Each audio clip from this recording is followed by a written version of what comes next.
Assalamualaikum warahmatullahi wabarakatuh. Perkenalkan, nama saya Yami Febrianti, NIM 19022051, jurusan PG PAUD, Fakultas Ilmu Pendidikan, Universitas Negeri Padang. Baiklah, dalam video administrasi dan supervisi pendidikan kali ini, saya akan menjelaskan tentang administrasi hubungan sekolah dan masyarakat, yang mana administrasi hubungan sekolah dan masyarakat ini mempunyai 4 bagian. Yang pertama yaitu pengertian, yang kedua prinsip, dan yang ketiga yaitu teknik, yang keempat proses. Baiklah, kita akan menjelaskan masing-masing dari poin tersebut. Yang pertama kita akan menjelaskan tentang pengertian administrasi hubungan sekolah dan masyarakat. Yang mana hubungan sekolah dan masyarakat ini adalah suatu komunikasi antara sekolah dan masyarakat untuk meningkatkan pengertian masyarakat tentang kebutuhan serta kegiatan pendidikan serta mendorong minat dan kerjasama masyarakat dalam peningkatan dan pengembangan sekolah.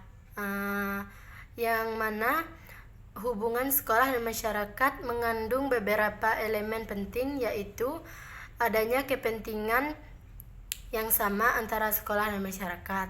Yang kedua, untuk memenuhi harapan masyarakat itu, masyarakat perlu berperan serta dalam pengembangan sekolah. Dan yang ketiga, untuk meningkatkan peran serta itu diperlukan kerjasama yang baik melalui komunikasi dua arah yang efisien. Poin yang kedua yaitu prinsip, yang mana prinsip administrasi hubungan sekolah dan masyarakat. Yang pertama, integriti. Prinsip ini mengandung makna bahwa semua kegiatan hubungan sekolah dengan masyarakat harus terpadu. Dalam arti, apa yang dijelaskan, disampaikan, dan disuguhkan kepada masyarakat harus informasi yang terpadu antara informasi kegiatan akademik maupun informasi kegiatan yang bersifat non-akademik. Biasanya sering terjadi sekolah tidak menginformasikan atau menutupi sesuatu yang sebenarnya menjadi masalah sekolah dan perlu bantuan atau dukungan orang tua murid. Oleh sebab itu, sekolah harus memungkinkan adanya salah persepsi, salah interpretasi tentang informasi yang disajikan dengan melengkapi informasi yang akurat dan data yang lengkap, sehingga dapat diterima secara rasional oleh masyarakat. Hal ini sangat penting untuk meningkatkan penilaian dan kepercayaan masyarakat atau orang tua murid terhadap sekolah. Atau dengan kata lain, transparansi sekolah sangat diperlukan, lebih-lebih dalam area reformasi dan abad informasi ini. Masyarakat akan semakin kritis dan berani memberikan penilaian secara langsung tentang sekolah. Yang kedua, continuity, yaitu prinsip ini berarti bahwa pelaksanaan hubungan sekolah dengan masyarakat harus dilakukan secara terus-menerus. Jadi, pelaksanaan hubungan sekolah dengan masyarakat tidak hanya dilakukan secara insidental atau sewaktu-waktu. Misalnya, 1 kali dalam 1 tahun atau sekali dalam 1 semester hanya dilakukan oleh sekolah pada saat akan meminta bantuan keuangan kepada orang tua atau masyarakat. Hal ini yang menyebabkan masyarakat selalu beranggapan apabila ada panggilan sekolah untuk datang ke sekolah selalu dikaitkan dengan uang. Akibatnya, mereka cenderung untuk tidak menghadiri atau sekedar mewakilkan kepada orang lain untuk menghadiri undangan sekolah.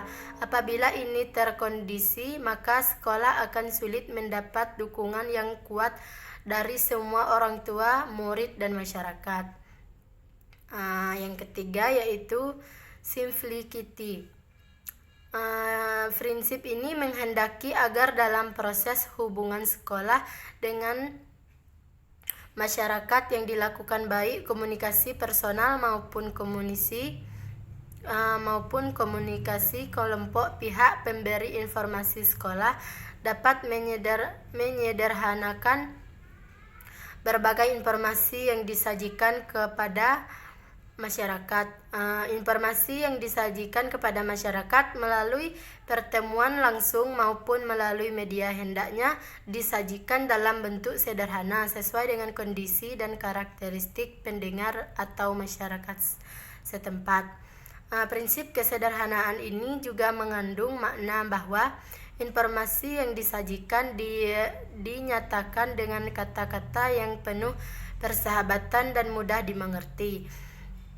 Banyak masyarakat yang tidak memahami istilah-istilah yang sangat ilmiah, oleh sebab itu penggunaan istilah sedapat mungkin disesuaikan dengan tingkat pemahaman masyarakat. Yang keempat yaitu coverage. Kegiatan pemberian informasi hendaknya menyeluruh dan mencakup semua aspek, faktor atau substansi yang perlu disampaikan dan diketahui oleh kurikuler, kegiatan kurikuler remedial, teaching, dan lain-lain kegiatan. Prinsip ini juga mengandung makna bahwa segala informasi hendaknya yang pertama yaitu lengkap, artinya tidak satu informasi pun yang harus ditutupi atau disimpan, padahal masyarakat atau orang tua murid mempunyai hak atau mengetahui keberadaan dan kemajuan sekolah di mana anaknya belajar. Oleh sebab itu, informasi kemajuan sekolah, masalah yang dihadapi sekolah, serta prestasi yang dapat dicapai sekolah harus diinformasikan kepada masyarakat. Yang kedua yaitu akurat, artinya informasi yang diberikan memang tepat dan sesuai dengan kebutuhan masyarakat. Dalam kaitannya, ini juga berarti bahwa informasi yang diberikan juga dibuat-buat atau informasi yang objektif. Yang ketiga yaitu up to date, berarti informasi yang diberikan adalah informasi perkembangan, kemajuan, masalah, dan prestasi sekolah terakhir. Baiklah, yang poin kelima dari poin-poin yang keempat tadi yaitu constructiveness. Program hubungan sekolah dengan masyarakat hendaknya konstruktif dalam arti sekolah memberikan informasi yang konstruktif kepada masyarakat. Dengan demikian masyarakat akan memberikan respon hal-hal positif tentang sekolah serta mengerti dan memahami secara detail berbagai masalah yang dihadapi sekolah. Apabila hal tersebut dapat mereka mengerti, akan merupakan salah satu faktor yang dapat mendorong mereka untuk memberikan bantuan kepada sekolah sesuai dengan permasalahan sekolah yang perlu mendapat perhatian dan pemecahan bersama. Hal ini menuntut sekolah untuk membuat daftar masalah yang perlu dikomunikasikan secara terus-menerus kepada sasaran masyarakat tertentu. Yang selanjutnya, adaptability. Program hubungan sekolah dengan masyarakat hendaknya disesuaikan dengan keadaan di dalam lingkungan masyarakat tersebut.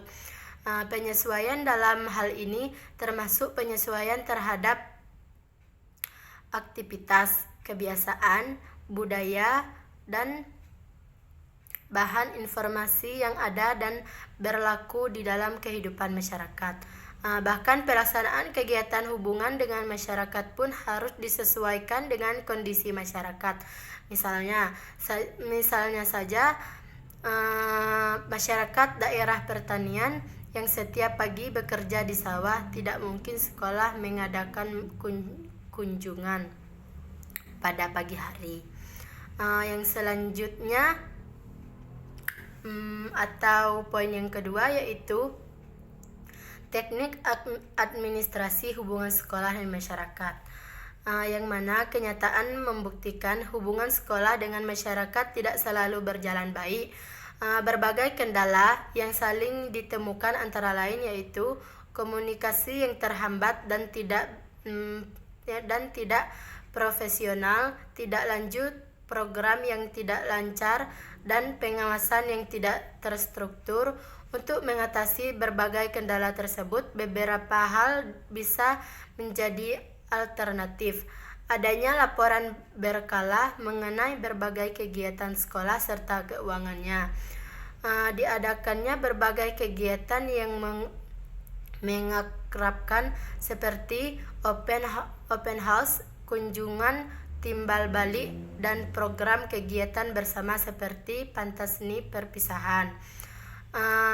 Ada sejumlah teknis yang kiranya dapat diterapkan lembaga pendidikan. Teknik-teknik tersebut dapat dikelompokkan menjadi 4, yaitu teknik tertulis, yang kedua teknik lisan, dan yang ketiga teknik peragaan, dan yang keempat atau yang terakhir yaitu teknik elektronik. Baiklah, kita akan menjelaskan keempat teknik-teknik tadi. Yang pertama yaitu teknik tertulis, yang mana hubungan antara sekolah dan masyarakat dapat dilakukan secara tertulis. Cara tertulis yang dapat digunakan meliputi yang pertama, buku kecil pada permulaan tahun ajar. Buku kecil pada permulaan tahun ajar baru ini isinya dijelaskan tentang tata tertib, syarat-syarat masuk, hari-hari libur, hari-hari efektif. Kemudian buku kecil ini dibagikan kepada orang tua murid. Hal ini bisanya dilaksanakan di taman kanak-kanak atau TK. Yang kedua yaitu pamflet. Pamflet merupakan selebaran yang biasanya berisi tentang sejarah lembaga pendidikan tersebut, staf pengajaran, fasilitas yang tersedia, dan kegiatan-kegiatan belajar. Pamflet ini selain dibagikan ke wali murid juga biasanya disebarkan ke masyarakat umum. Selain untuk menumbuhkan pengertian masyarakat, juga sekaligus untuk promosi lembaga. Yang ketiga, berita kegiatan murid.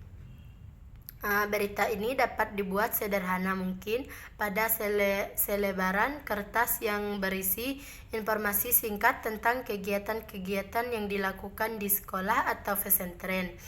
Dengan membacanya, orang tua murid mengetahui apa yang terjadi di lembaga pendidikan tersebut, khususnya kegiatan yang dilakukan murid. Yang keempat, catatan berita gambaran dan buku kecil tentang cara membimbing anak. Teknik ini sebenarnya mirip dengan berita kegiatan murid. Keduanya sama-sama ditulis dan disebarkan ke orang tua. Hanya saja catatan berita gembira ini berisi tentang keberhasilan seorang murid. Berita tersebut ditulis di selebaran kertas dan disampaikan kepada wali murid atau bahkan disebarkan ke masyarakat. Yang mana buku kecil tentang cara membimbing anak ini tadi dalam rangka menciptakan hubungan yang harmonis dengan orang tua. Kepala sekolah atau guru dapat membuat sebuah buku kecil yang sederhana yang berisi tentang cara membimbing anak yang efektif. Kemudian buku tersebut diberikan kepada orang tua murid. Teknik yang kedua yaitu teknik lisan. Hubungan sekolah dengan masyarakat dapat juga secara lisan, yaitu kunjungan rumah. Kunjungan rumah dalam rangka mengadakan hubungan dengan masyarakat. Pihak sekolah dapat mengadakan kunjungan ke rumah wali murid, warga, ataupun tokoh masyarakat. Melalui kunjungan rumah ini, guru akan mengetahui masalah anak di rumahnya. Apabila setiap anak diketahui problemnya secara totalitas, maka program pendidikan akan lebih mudah merencanakan untuk disesuaikan dengan minatnya. Yang kedua, pengelolaan orang tua. Selain mengadakan kunjungan ke rumah, pihak sekolah sesekali juga memanggil orang tua murid datang ke sekolah. Setelah datang, mereka diberikan penjelasan tentang perkembangan pendidikan di lembaga tersebut. Mereka juga perlu diberi penjelasan khusus tentang perkembangan pendidikan anaknya. Yang ketiga, pertemuan. Dengan teknik ini berarti sekolah mengundang masyarakat dalam acara pertemuan khusus untuk membicarakan masalah atau hambatan yang dihadapi sekolah. Pertemuan ini sebaiknya diadakan pada waktu tertentu yang dapat dihadiri oleh semua pihak yang diundang. Sebelum pertemuan dimulai, acaranya disusun terlebih dahulu. Oleh karena itu, setiap akan menghadapi pertemuan sebaiknya dibentuk panitia penyelenggaraan. Yang keempat, teknik peragaan. Hubungan sekolah dan masyarakat dapat dilakukan dengan cara mengundang masyarakat melihat peragaan yang diselenggarakan sekolah. Peragaan yang diselenggarakan biasanya berupa pameran keberhasilan murid. Misalnya di TK menampilkan anak-anak bernyanyi, membaca puisi dan menari. Pada kesempatan itu, kepala sekolah atau guru TK tersebut dapat menyampaikan program peningkatan mutu pendidikan dan juga masalah atau hambatan yang dihadapi dalam merealisasikan program-program itu.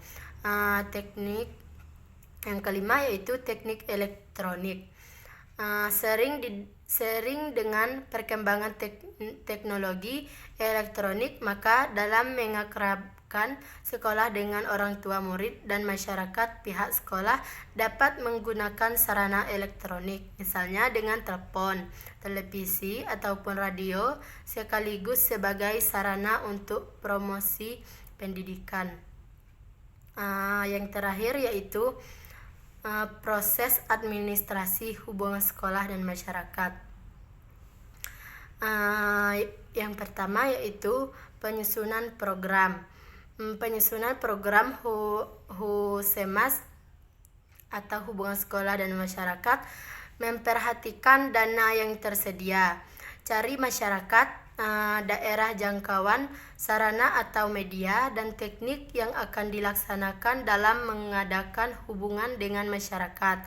Jika perencanaan tidak memperhatikan hal-hal tersebut, dikhawatirkan kegiatan tersebut tidak akan mencapai sasaran yang diinginkan. Yang kedua, pelaksanaan atau pengorganisasian.